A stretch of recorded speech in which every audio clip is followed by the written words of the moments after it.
السلام علیکم دوستو، امید کرتے ہیں کہ سب خیریت سے ہوں گے۔ آج ہم آپ کو حدیث سناتے ہیں۔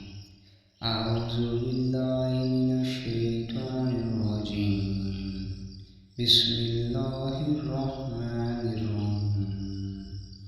نبی کریم صلی اللہ علیہ وسلم کی ایک صاحبزادی زینب رضی اللہ عنہ نے آپ صلی اللہ علیہ وسلم کو اطلاع کرائی کہ میرا ایک لڑکا مرنے کے قریب ہے، اس لیے آپ صلی اللہ علیہ وسلم تشریف لائیں۔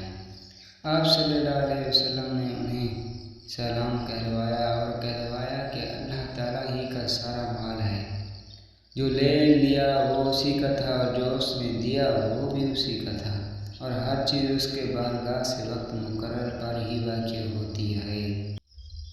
اس لیے صبر کرو اور اللہ تعالیٰ سے ثواب کی امید رکھو۔ پھر زینب رضی اللہ عنہ نے قسم دے کر اپنے یہاں بلاوا بھیجا۔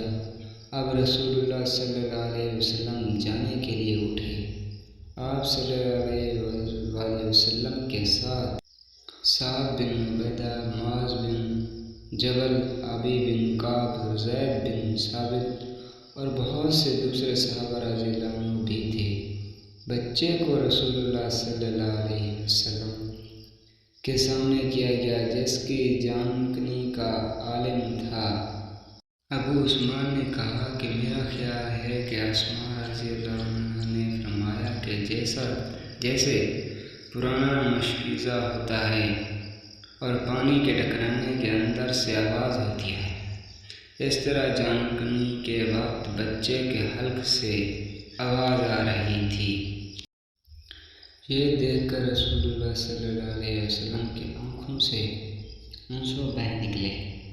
سعد رضی اللہ عنہ بول اٹھے،